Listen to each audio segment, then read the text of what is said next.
మాట్లాడడానికి కాంగ్రెస్ సీనియర్ నాయకులు సుబ్బారావు గారు మనతో ఉన్నారు. ఆయనతో మాట్లాడదాం. సుబ్బారావు గారు చెప్పండి, ఇటీవల 2019 చూసుకున్న 2014 2019 చూసుకుంటే కేంద్ర అధికారంలో బీజేపీ ఉంది. అయితే కాంగ్రెస్కి అసలు ప్రతిపక్ష హోదానే లేదు. అయితే 2024 ప్రతిపక్ష హోదా కాంగ్రెస్కి వచ్చింది. అయితే కేంద్రంలో ఎలా ఉంది ఇప్పుడు పరిస్థితి? కేంద్రంలో కాంగ్రెస్ పార్టీ లేనందువల్ల వల్ల కార్మికులు ప్రజలు అనేకమైన ఇబ్బందులు పడ్డారు. ఈరోజు కాంగ్రెస్ పార్టీ ప్రతిపక్షం వచ్చి ఉండదు. మీరు ప్రతిపక్షం లేదన్నా కానీ ప్రతిపక్షం ఉండదు. కాబట్టి దీనివల్ల ప్రజలకి మేలు జరుగుతుంది. ఎందువల్లంటే ప్రతిపక్షం ఉంటేనే సభని బాగా నడుపుకోగలరు. ప్రతిపక్షం లేకుండా ఇంతకుముందు వాళ్ళు ఇష్టం వచ్చేట్టుగా వారి పనులు వాళ్ళు చేసుకొని పోయారు. ఆ విషయంలో కాంగ్రెస్ పార్టీ ఉంటేనే మేలు జరుగుద్ది. కాంగ్రెస్ పార్టీని చూసి ఈరోజు మోడీ గడగడగడగడ వణుకుతున్నారు. ఎందుకనంటే రేపు ఒకవేళ ఆ రోజు ఎన్నికల ముందు నేను చెప్పాను, నీకు 40 అని చెప్పా. ఈరోజు 40 తేడా ఉంది. అదే 40 గబక్కని కనిపోతే మోడీ ప్రభుత్వం పడిపోతుంది. కాబట్టి కాంగ్రెస్ పార్టీ ఈ రోజు కాకపోయినా రేపు కాకపోయినా కనీసం 3-4 నెలల్లో అధికారానికి వస్తుంది. ప్రజలకు మేలు జరుగుతుంది, కార్మికులకు మేలు జరుగుతుంది. అదే సుబ్బారావు గారు చూడండి, బడ్జెట్ సమావేశంలో బీహార్కి వచ్చి ఎక్కువ ఇచ్చారు, మన ఆంధ్ర రాష్ట్రానికి 15,000 కోట్లు మాత్రమే ఇచ్చారు. దాని మీద మీ స్పందన ఏమి? బీహార్లో ఆయన ఎక్కువ నా సీట్లు వచ్చినాయి అనే ఒక దీని మీద ఆయనకి ఇచ్చుండొచ్చు. కానీ ఆంధ్రప్రదేశ్లో ఎన్డీఏ కూటమి ఈరోజు ప్రభుత్వం ఉంది. ఎన్డీఏ కూటమి ఆ నుంచి డబ్బులు తెచ్చుకోలేకపోతే అంతకన్నా చేతగానే ఇంకోటి లేదు. ప్రత్యేక హోదా అన్నారు. ఆ రోజు ఏమన్నారు? ఎన్నికలలో ప్రత్యేక హోదా మేము తెస్తామన్నారు. కానీ ప్రత్యేక హోదా గురించి మాట్లాడకుండా వాళ్ళు ఇచ్చే 4-5 రూపాయలకు కక్కుర్చబడి ఈరోజు ఈ యొక్క రాష్ట్రం ఉన్నదని నేను చెప్తున్నా. అదే కాంగ్రెస్ గవర్నమెంట్ కానీ ఈ ఆంధ్రప్రదేశ్లో కొన్ని ఉంటే ప్రత్యేక హోదా వచ్చేది, అనేకమైన ఫ్యాక్టరీలు వచ్చాయి, మనకి ఎంతో అభివృద్ధి చెందేది, పేద ప్రజలకు మేలు జరిగేది. అయితే ఈపీఎస్ స్కీమ్లో నరేంద్ర మోడీ ఏదైనా మీకు న్యాయం చేశారా? అయ్యా, ఈపీఎస్ స్కీమ్లో నరేంద్ర మోడీ ప్రభుత్వం వచ్చిన కానించి నేటి వరకు కూడా ఏం న్యాయం చేయలేదు. ఎందువలంటే 2014లో గెలిచాడు. గెలిచిన కానించి ఈపీఎస్ ఇస్తానని ఆయన అశోక్ అని ఒక ఆయన ఆగస్టు 15వ తారీఖు ముందు పెడతారు, లేకపోతే అక్టోబర్ 2వ తారీఖు ముందు పెడతారు, లేకపోతే జనవరి 26 ముందు ఈ అశోక్ రౌత్ గారు ఉద్యమాలు పెట్టని చెప్పి కార్మికులు మోసం చేసి ఒక్క పైసా కూడా కార్మికుల గురించి ఇవ్వలేని పరిస్థితులు మోడీ ఉన్నారు. అదే కాంగ్రెస్ గవర్నమెంట్ ఉంటే ఆ 2013లో కాంగ్రెస్ వాళ్ళే 1000 రూపాయలు చేసింది. అసలు ఈ ఈపీఎస్ని పెట్టింది 1952లోనే పెట్టి అసంఘటిత కార్మికులకు మేలు చేసింది. 1995లో మిగిలిన అన్ని యొక్క కార్పొరేషన్లు కూడా కలుపుకొని పెన్షన్లు వాళ్ళకి లేవు కాబట్టి మేము ఇస్తున్నాం అని చెప్పింది. తర్వాత 2013లో మా యొక్క పోరాటం వల్ల 1000 రూపాయలు చేసింది. ఇదే మోడీ గాని ఉంటే ఆ 1000 రూపాయలు కూడా వచ్చి ఉండవేమో అని ఇప్పుడు మేము అనుకుంటున్నాం. అయితే కేంద్రంలో రాహుల్ గాంధీ ప్రతిపక్ష హోదా అయితే చాలా చక్కగా చేస్తున్నారు. రాహుల్ గాంధీ గతంలో పప్పు అనే ఒక పేరుని తొలగిపోయింది. అంటే ఇంత జోసు రాహుల్ గాంధీకి ఎలా వచ్చింది ఏంది అనేది ప్రతి అధికార పక్షంలో ఒక క్వశ్చన్ మార్క్గా మిగిలిపోయింది. అసలు ఏందంటారు రాహుల్ గాంధీ పరిస్థితి ఏంటి? రాహుల్ గాంధీ మంచి నాయకుడు అండి. వీళ్ళకి తెలియదు. ఏ రోజైనా సరే రాహుల్ గాంధీ కానీ సోనియా గాంధీ కానీ అంత మెజారిటీ వచ్చినా కూడా మన్మోహన్ సింగ్ గారికి ఇచ్చారు. వీళ్ళు చేయరా. కానీ వాళ్ళు ఏమనుకున్నారంటే వాళ్ళు చేసిన త్యాగాన్ని వీళ్ళు ఒక రకంగా చేతగానితనంగా తీసుకుంటున్నారు. అదే రాహుల్ గాంధీ కానీ ఆ రోజే కానీ తీసుకొని ఉంటే పేద ప్రజలకు మేలు జరిగేది. చూడండి, ఆంధ్రప్రదేశ్లో 2014 నుంచి మేము అసలు ప్రతిపక్షంలో కూడా లేము. అయినా మొన్న 24లో మేము బలం పుంజుకున్నాము.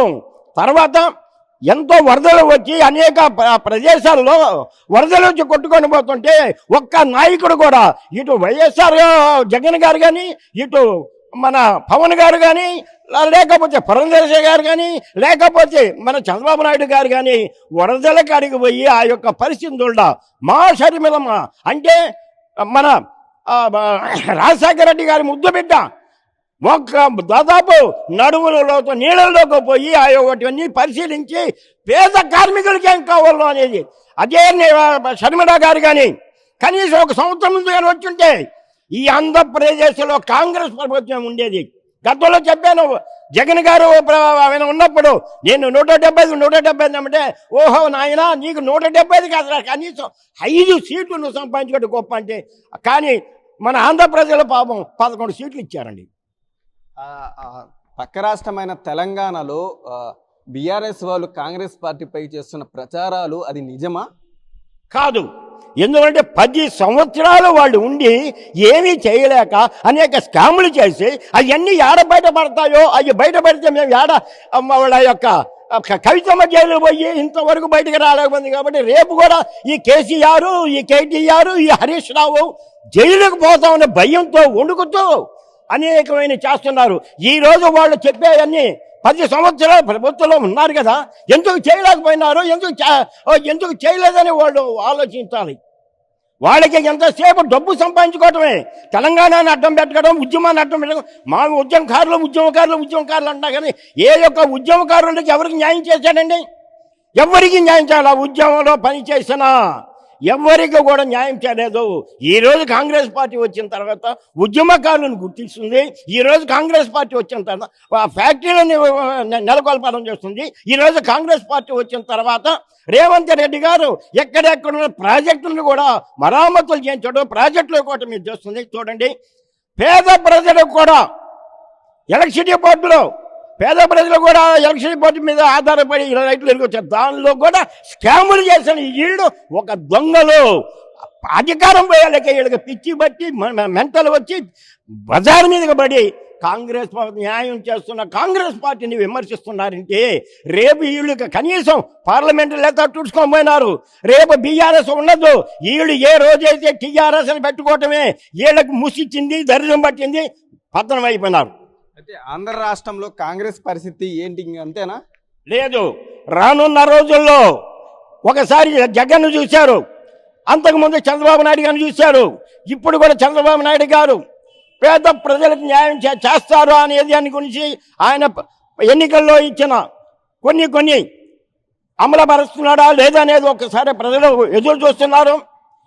కాంగ్రెస్ ప్రభుత్వం వల్లనే మేలు జరుగుద్ది, కాంగ్రెస్ ప్రభుత్వం వల్లే ప్రత్యేక హోదాని తెచ్చుకో, కాంగ్రెస్ ప్రభుత్వమే కార్మికులు మేలు జరుగుతుంది, కాంగ్రెస్ ప్రభుత్వమే ఉద్యోగులకు మేలు జరుగుతుందని కాంగ్రెస్ ప్రభుత్వంలోనే ప్రజలు బాగుపడతారని ఆలోచిస్తున్నారు. మొన్న తప్పిదం జరిగిందో ఏం జరిగిందో అది పరమాత్మనికి ఎరుక. కాంగ్రెస్ పార్టీలో ఇదే నెల్లూరు జిల్లాలో 50,000 ఓట్లు వచ్చినాయి మన రాజుగారికి. కడపలో దాదాపు 1,00,000 ఓట్లు దాకా మన షర్మిల గారికి వచ్చినాయి. ఇదే విధంగా ప్రతి ఒక్క పార్లమెంట్ నియోజకవర్గంలో కాంగ్రెస్ పార్టీ బలం ముందుకుంది. ఇదే షర్మిలమ్మ గారు కానీ ఒక్క సంవత్సరం ముందుగానే ఇచ్చిండుంటే, నాయకత్వం ఇచ్చుంటే కాంగ్రెస్ పార్టీ ఈరోజు అధికారంలో ఉండేది. తెలంగాణ శాసనసభలో మంత్రులని నాలెడ్జ్ లేకుండా మాట్లాడుతున్నారు చెప్పేసి బీఆర్ఎస్ చెప్పడం జరిగింది. దాని మీద మీ స్పందన ఏమిటి? ఏమండి, బీఆర్ఎస్ చెప్తున్నారంటే వాళ్ళకి పార్టీ పోయింది, పార్టీ పతం అయిపోయింది. కనీసం అసెంబ్లీలో వాళ్ళ యొక్క క్వశ్చన్లు వేయడానికి కూడా వాళ్ళ నాయకుడు రాలేని పరిస్థితిలో ఉన్నారు. ఎంతసేపు చీటింగ్ మాట్లాడుతూ మన కేటీఆర్ గారు, ఆయన హరీష్ రావు గారు తప్పితే ఇంక వేరే వాళ్ళు లేరు. మరి కౌశిక్ రెడ్డి గారికి ఏంటంటే ఒక మహిళా మంత్రిని అతను మాట్లాడాడంటే అసలు నిజంగా అతన్ని అసలు సస్పెండ్ చేయాల. ఎందుకంటే మహిళనే గౌరవించాల్సింది పోయి ఆమెకు ఏమీ చేతకపోతే దాదాపు మూడు సార్లు శాసనసభ్యురాలు ఎన్నికైన వ్యక్తి, అటువంటి వ్యక్తిని, అంత అనుభవం ఉన్న వ్యక్తిని ఈ కౌశిక్ రెడ్డి మాట్లాడంటే అసలు కౌశిక్ రెడ్డికి అసలు ఏమీ తెలుసు? అసలు ఏమీ తెలియదు కౌశిక్ రెడ్డికి. అటువంటి ఆయన మాట్లాడితే ఎవరు లెక్క చేస్తారండి? కాబట్టి బీఆర్ఎస్ పతనానికి నాంది. బీఆర్ఎస్ పూర్తిగా పోతుంది, పార్లమెంట్లో పోయింది, అసెంబ్లీలో పోతా ఉంది. అసెంబ్లీలో అతనికి వాళ్ళ నాయకత్వం బాగలేదని కాంగ్రెస్ పార్టీకి వచ్చి చేరిపోతున్నారు. కాబట్టి పోతున్న మునిగిపోయే నావకి రక్షణ లేదని ఎవరినొకరు విమర్శిస్తూ ఉన్నారండి. ఇది యథార్థం. అదేవిధంగా జగన్మోహన్ రెడ్డి జంతర్ మంతర్ సెంటర్లో వచ్చి ధర్నా చేశారు. అయితే అన్ని పార్టీలు ఇండియా కూటమి అన్ని జగన్మోహన్ రెడ్డికి మద్దతు ఇచ్చారు. కానీ కాంగ్రెస్ పార్టీ మద్దతు ఇవ్వలేదు అని చెప్పేసి మొన్న ప్రెస్ మీట్ పెట్టి కూడా జగన్మోహన్ రెడ్డి చెప్పడం జరిగింది. దాని మీద మీరేమంటారు? జగన్మోహన్ రెడ్డి గారు ప్రెస్ మీట్ పెట్టి పేరిస్తే అంటే హాస్యం వేస్తుంది. ఎందుకనంటే 2014 ముందు జగన్మోహన్ రెడ్డి గారు కాంగ్రెస్ పార్టీని దూషించి బయటికి వెళ్ళాడు. కాంగ్రెస్ పార్టీ అతనికి తల్లి లాంటిది. అటువంటి తల్లి లాంటి పార్టీని దూషించి బయటికి పోయి ప్రతిసారి కాంగ్రెస్ పార్టీని అతను ప్రభుత్వంలో ఉన్నప్పుడు విమర్శించి వచ్చిన వ్యక్తి ఆడ ధర్నా చేసేటప్పుడు ఒక్కసారైనా సరే కాంగ్రెస్ వాళ్ళకి ఏమాత్రమైనా సరే అయ్యా నేను ధర్నా చేస్తున్నాను మీరు రండి అనేది ఒక్క మాట అన్నా చెప్పాడా? అంటే ఈయనేమైనా గొప్ప ఓడిపోయాడు, 5 సీట్లు వచ్చినాయి, పార్లమెంటులో 4 సీట్లు వచ్చినాయి. అతనికి ఎందుకండి రేపో పార్టీని మూసేసుకొని వెళ్ళిపోయే వ్యక్తి అతను మాట్లాడి ఎవరు లెక్క చేస్తారు? అతను ఏం మేలు చేశాడు అతను అధికారంలో ఉన్నప్పుడు? అందుకనే అతన్ని 5 సీట్లతో పోతావురా నాయన నేను ఆ రోజు చెప్పాను, మళ్ళీ ఈ రోజు కూడా చెప్తున్నాను. కేంద్ర ప్రభుత్వంలో అతి త్వరలో మోడీ ప్రభుత్వం పడిపోతుంది. రాష్ట్రంలో జగన్ గారి యొక్క పార్టీ తుడిచిపెట్టుకుపోతుంది. కాబట్టి జగన్మోహన్ రెడ్డికి ఈరోజు అసలు పూర్తిగా పోయింది చెప్పి పిచ్చి పట్టి ఉన్నాడు. కాబట్టి పిచ్చి వాళ్ళ మాటలు మనం పట్టించుకోవాల్సిన అవసరం లేదండి. అయితే జగన్మోహన్ రెడ్డి కాంగ్రెస్ పార్టీ రాలేదు అని చెప్పేసి చెప్తున్నారు. అయితే కాంగ్రెస్ పార్టీ జగన్మోహన్ రెడ్డికి పోవాలంటారా? ఎందుకు వస్తుంది? కాంగ్రెస్ పార్టీ ఒక ప్రాంతీయ పార్టీ కాదు. ఈయనపై ప్రాంతీయ పార్టీ వాళ్ళని బతులాడుకున్నాడు. కానీ కాంగ్రెస్ పార్టీలో ఒక్క మాట అయినా సరే అమ్మా నేనేదో తప్పు చేశాను జరిగిపోయింది, మొన్నేదో వాళ్ళకి మద్దతు ఇచ్చాను తప్పు జరిగిపోయింది, నాకు అన్యాయం జరిగిందా కాబట్టి మీరు రండి అని అతను ఏమైనా అడిగాడా? ఏమి లేదే. ఆయన ఏం గొప్పని ఆయన కాడికి రావాలా? వాళ్ళంటే వాళ్ళు ప్రాంతీయ పార్టీలు కాబట్టి మిగిలిన పార్టీలు అఖిలేష్ యాదవ్ కానీ మన శివసేన కానీ వీళ్ళు ఎందుకు వచ్చారంటే రాకపోతే మరీ ఇతను హీనంగా దిగజారిపోతాడు కావాలా